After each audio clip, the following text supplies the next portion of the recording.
Sampai akhirnya Nur menghubungi ibunya melalui pesan suara sepanjang 11 detik. Di pesan suara itu Nur terdengar ketakutan, dia menangis, ada bekuan cairan tubuh warna merah yang sudah membentuk oranye dan ujung-ujung kulitnya itu tertarik. Temukan juga tanda memar berbentuk bulat di beberapa bagian tubuhnya. Dan polanya ini menunjukkan rasa marah dan frustrasi yang sangat-sangat besar.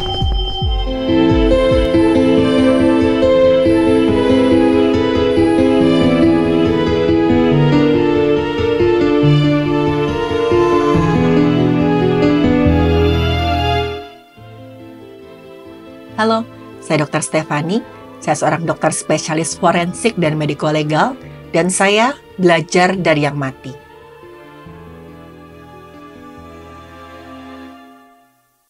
Halo teman-teman, gimana kabarnya hari ini? Semoga semuanya dalam kondisi sehat dan dalam keadaan baik-baik aja. Semoga nggak ada dari teman-teman yang mengalami hal mengenaskan seperti kasus-kasus yang ada di video saya. Contohnya kasus ini. Karena menolak lamaran pernikahan, seorang perempuan terkenal harus meregang nyawa dengan kepala putus dari lehernya karena pacarnya yang emosional. Perempuan cantik itu sebelumnya mengalami hal-hal yang sangat mengerikan. Kasus ini menjadi perhatian banyak orang sampai proses pengadilannya. Seperti apa kasusnya? Mari kita simak.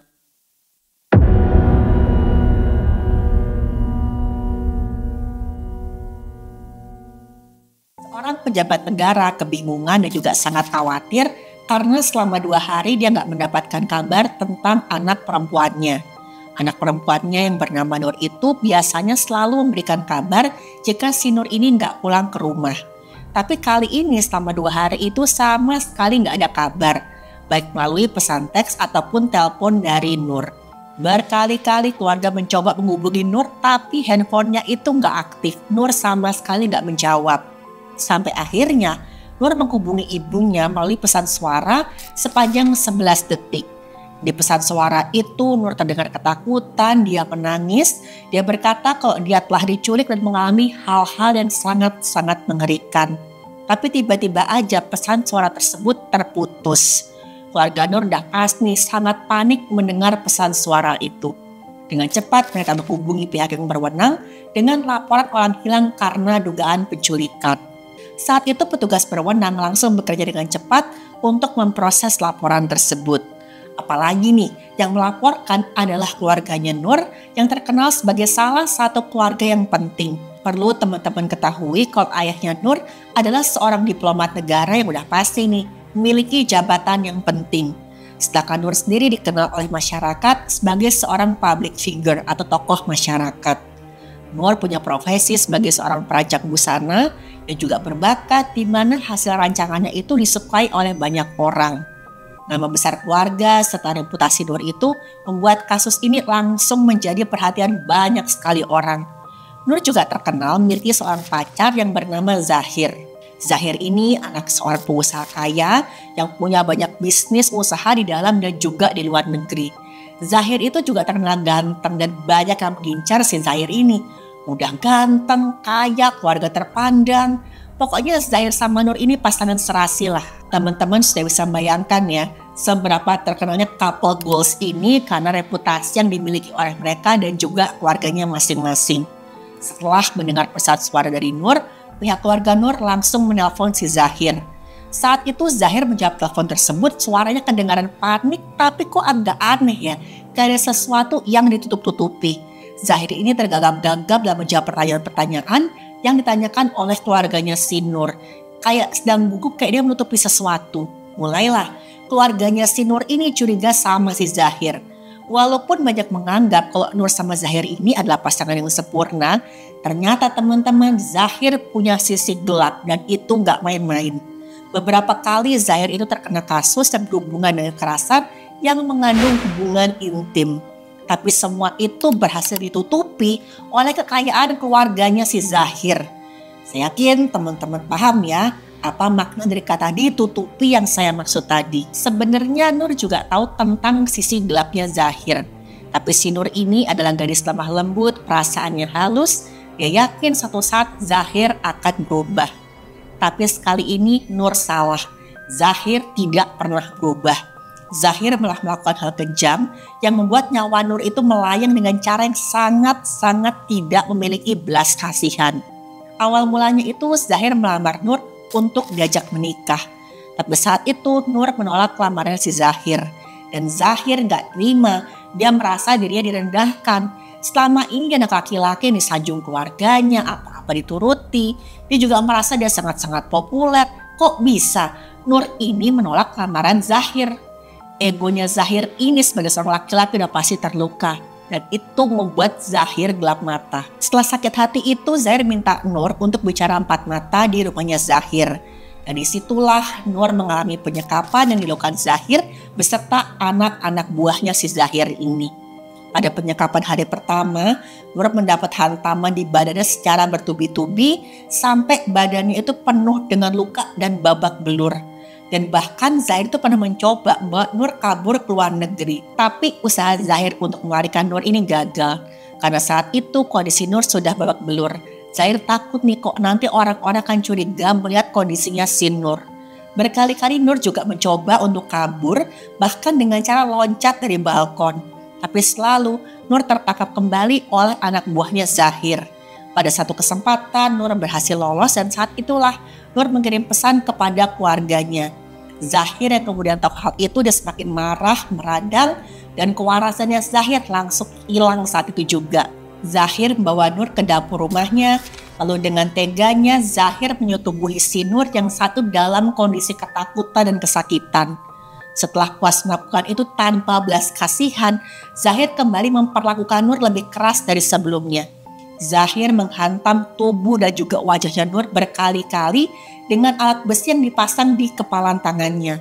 Alat ini biasa dikenal dengan keling. Saya gak bisa membayangkan ya teman-teman perasaan Nur saat itu seperti apa waktu dia harus menghadapi kekejamannya Zahir. Saat itu mungkin saking takutnya Nur sudah ada di tahap pasrah. Dan saat itu juga Zahir semakin kesetanan. Gak puas cuma menghantam tubuhnya si Nur berkali-kali dengan alat, Zahir kemudian mengambil sebuah benda tajam dan menikam tubuhnya si Nur. Zahir menikam tubuh Nur selama beberapa kali sampai Nur kemudian meregang nyawa.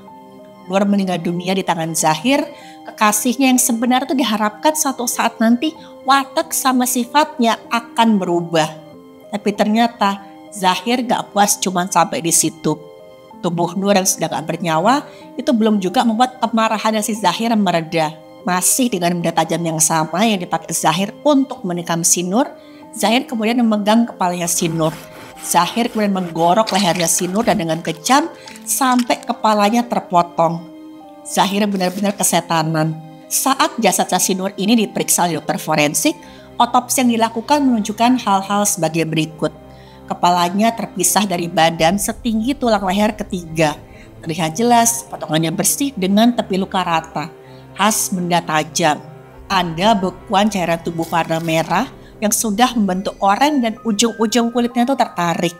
Kulit, otot, tulang leher, tenggorokan, dan kerongkongan semuanya terpotong dengan tepi rata. Saat itu tubuh korban saat diperiksa masih mengenakan kaos warna abu-abu, pakaian dalam wanita warna putih, dan celana dalam warna biru. Tubuh korban ditemukan dalam keadaan sudah kaku. Ada luka terbuka akibat kekerasan tumpul di pelipis kanan. Ada juga 3 luka terbuka akibat kekerasan tumpul di leher sisi kanan. Ada banyak sekali memar di bagian paha dan juga lutut. Temukan juga tanda memar berbentuk bulat di beberapa bagian tubuhnya. Ada 4 luka terbuka akibat hujaman benda tajam di dada kiri. Tapi organ-organ seperti paru-paru dan jantung itu tidak ada kelainan. Luka-luka tadi itu nggak sampai menembus organ vital di dalam rongga dada. Saat diperiksa ditemukan juga adanya tanda kekerasan di alat kelaminnya korban. Ditemukan adanya cairan mani dan saat dilakukan uji DNA terhadap percak mani tadi ditemukan ada 2 profil DNA laki-laki. Di mana salah satunya adalah Zahir. Sebab kematian korban adalah kekerasan benda tajam yang menyebabkan terputusnya pembuluh leher sehingga mengakibatkan hilangnya cairan tubuh secara cepat. Jadi leher manusia itu memiliki banyak struktur yang sangat vital, antara lain pembuluh nadi dan juga pembuluh balik. Pembuluh ini adalah pembuluh utama yang mengalirkan makanan dan oksigen ke otak. Jika sampai terputus, maka otak itu tidak akan mendapat oksigen dan kematian jaringan otak dapat terjadi dengan cepat antara 10 sampai 30 detik. Kematian karena habisnya cairan tubuh dapat terjadi dengan cepat karena cairan tubuh akan keluar melalui pembuluh yang terputus tadi. Selain itu, di bagian tulang belakang leher juga ada sumsum tulang belakang. Sumsum tulang belakang ini menghubungkan otak dengan seluruh tubuh. Jika sampai terpotong, maka terjadilah hilangnya kontrol sistem saraf terhadap pernapasan, detak jantung, dan juga tensi. Jantung mungkin masih bisa berdenyut selama beberapa detik, karena di permukaan jantung itu ada saraf yang bisa memacu detak jantung. Tapi lama-kelamaan jantung akan berhenti karena nggak ada perintah dari otak dan juga pasokan oksigen yang cukup. Setelah kepala terpisah dari leher, maka akan terjadi hilangnya kesadaran dalam waktu yang cepat antara 5 sampai 10 detik. Korban akan kehilangan nyawa dalam waktu yang singkat. Tapi hasil pemeriksaan dokter forensik menunjukkan korban sempat mengalami banyak tindak kekerasan sebelum kepalanya terpisah dari tubuh. Contohnya, ditemukan ada banyak memar dengan pola khas di tubuhnya si Nur. Memar ini disebut juga dengan memar cetak negatif. Ini merupakan pola cedera ketika satu objek itu bertumbukan dengan permukaan tubuh. Pola semacam ini bisa terjadi kalau benda menumbuk permukaan tubuh dengan keras. Ketika benturan terjadi, maka energi akan diteruskan ke jaringan tubuh sehingga mengakibatkan kerusakan jaringan di sekitar area benturan. Energi ini akan mengakibatkan terjadi kerusakan pada pembuluh di bawah kulit di sekitar area yang terkena. Rembesan dari kebocoran pembuluh akan terkumpul di bawah kulit sehingga membentuk memar. Benda yang punya sudut runcing atau pola permukaan tertentu bisa meninggalkan bentuk memar yang mencerminkan bentuk atau detail permukaan benda tersebut. Memar jenis ini biasa terjadi pada benturan yang keras dan juga cepat. Karena benturan keras itu mengakibatkan kerusakan jaringan yang bisa lebih dalam, sehingga memar akan tampak lebih gelap. Dan memar di tubuhnya Nur ini berbentuk bulat, yang menunjukkan benturan ini terjadi secara langsung dan keras. Juga benda yang mengenai permukaan kulit Nur itu punya ujung yang membulat. Gambarannya sesuai dengan keling yang digunakan oleh pelaku terhadap korban. Benda ini bentuknya seperti cincin terbuat dari logam yang dipasang melingkari keempat kuku jari tangan. Biasanya benda ini digunakan dalam pertarungan jarak dekat. Kalau dilihat dari perlukaan di tubuhnya korban, jelas banget kemarahan dan kebencian si pelaku ini kepada korban. Pelaku menggunakan kekerasan melebihi apa yang diperlukan untuk melenyapkan nyawa. Ada banyak sekali luka yang menunjukkan korban mengalami kekerasan secara berkali-kali. Ada kerusakan tubuh yang ekstrim, kepalanya sampai terpisah dari tubuhnya. Dan polanya ini menunjukkan rasa marah dan frustrasi yang sangat-sangat besar. Tindakan ini adalah manifestasi dari emosi pelaku yang sangat-sangat kuat. Dendam, kebencian, dan motifnya itu bersifat pribadi dan juga personal. Biasanya terjadi saat pelaku memiliki hubungan emosional yang dekat dengan korban.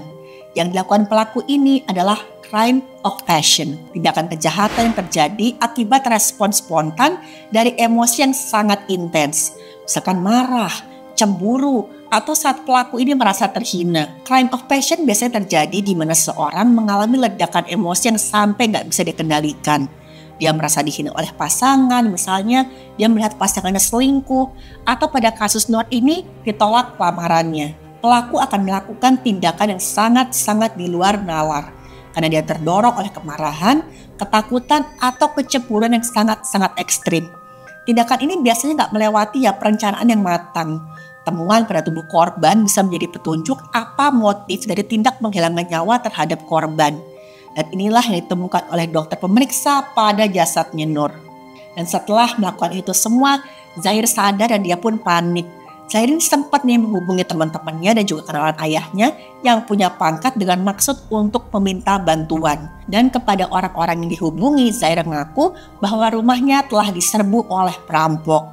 Teman-teman Zahir panik dan menyampaikan apa yang terjadi ke keluarga si Zahir tadi. Orang tua Zahir pada akhirnya menghubungi pihak yang berwenang dengan maksud untuk menolong Zahir.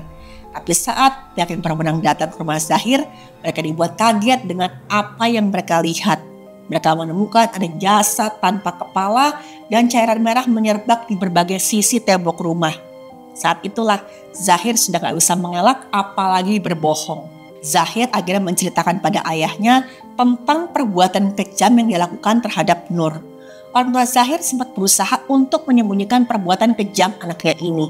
Tapi ternyata semua yang dilakukan oleh Zahir ketahuan oleh petugas. Dan saat akan ditangkap, Zahir bahkan berusaha melawan dan mencederai beberapa petugas. Pihak yang berwenang kemudian berusaha menangkap Zahir dan mengabarkan keluarga Nur tentang nasib anaknya. Dan pada titik ini pun ayah Zahir tetap berusaha agar anaknya ini dapat menerima hukuman minimal. Kasus ini terjadi di negara Pakistan pada tahun 2021 dan mendapat banyak perhatian dari masyarakat. Dan pada akhirnya Zahir mendapat hukuman mati. Orang tua dan beberapa anak buah Zahir pun juga mendapat hukuman. Tidak ada kejahatan yang sempurna. Nur ini sebenarnya adalah kekasih yang baik. Dia mau ngasih kesempatan ke Zahir yang terkenal kasar untuk bisa berubah. Tapi sayangnya semua itu sia-sia. Karena Zahir ternyata bukan seperti yang dibayangkan oleh Nur. Saya sangat berharap semoga kasus ini bisa menjadi pelajaran dan contoh buat kita. Bahwa kekerasan apapun bentuknya ada hal yang tidak baik. Semoga teman-teman dapat terhindar dari memiliki pasangan yang senang melakukan kekerasan fisik ataupun mental. Semoga semua orang terhindar dari bentuk kekerasan yang menyakitkan. Terima kasih sudah menonton kasus video ini. Silahkan subscribe dan like kalau berguna buat teman-teman. Saya Dr. Stefani, doa terbaik saya untuk teman-teman semua. Sampai ketemu di video selanjutnya. Jangan sampai deh kita ketemu orang sadis ini. Amin. Amin.